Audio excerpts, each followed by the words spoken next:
They provided a website. The website was like kind of what LinkedIn has lately, which is like on the sidebar you see that there's jobs here, here, and here. In a similar way, but then the entire website is just meant to advertise a job. So companies from the outside can say that they want to post a career opportunity on our internal website.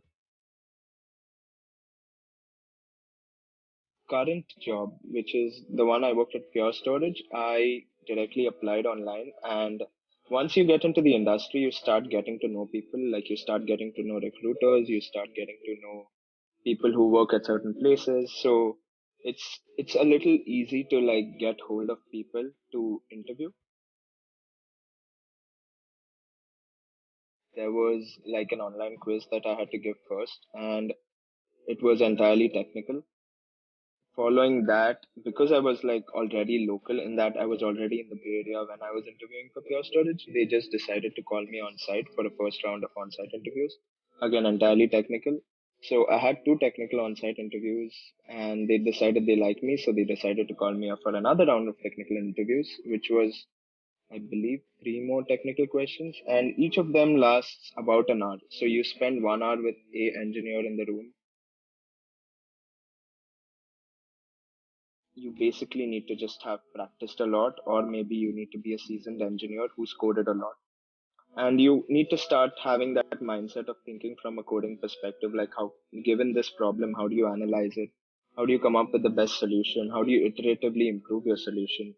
For all of that, I'm sure you guys out there already know about stuff like lead code and cracking the coding interview. That's like the basics of where you start. After that, it's just making sure your fundamentals in coding, or like not coding, more like fundamentals in operating system, you're really thorough with them.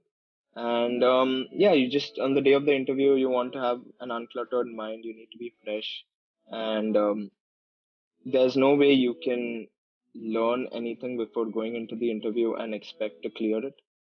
You have to kind of take it as it comes, and that's what they're looking for.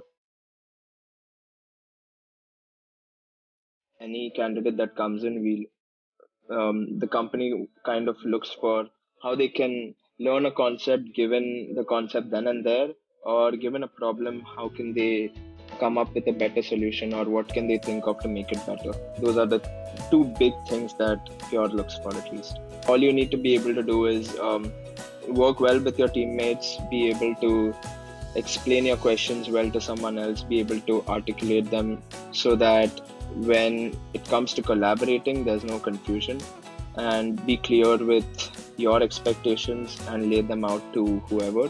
And I say this in the sense that, let's say you want a promotion, you have to be clear with your manager. Maybe just to get me the interview call. Beyond that, nothing at all. So that's one good thing about the Bay Area, or yeah, I guess the Bay Area, or the good software engineering companies, I would say. They do not care about what background you have. Like, just take me for example. I did my master's, and before that, I had no experience writing any code, and I hadn't written any code. But they just take into account, okay, how have you fared in the interview? What are you bringing onto the table when you get into the interview, or like how are you going to contribute to the company? So the university plays a very little part, I would say, at least for the good engineering companies. It definitely helps though. Imagine a simple hard disk, that's something you store your data on, but how can you scale that for an entire company that wants to store its data? And when you're talking about a company, you also talk about stuff like, oh, the data has to be available all the time, the system should not crash, and I should have multiple copies of the data. I need to back up this data. And what I do over here is I'm a part of the team that writes software to make sure that the array or the system stays up no matter what. We have redundancy in the data. Hardware misbehaves. It's the sad truth of life. You need to make sure you work around it, come up with ways to keep your data safe despite of those things. And yeah, I mean, just avoid data loss, as simple as that, I guess. And my role is writing code for all of this.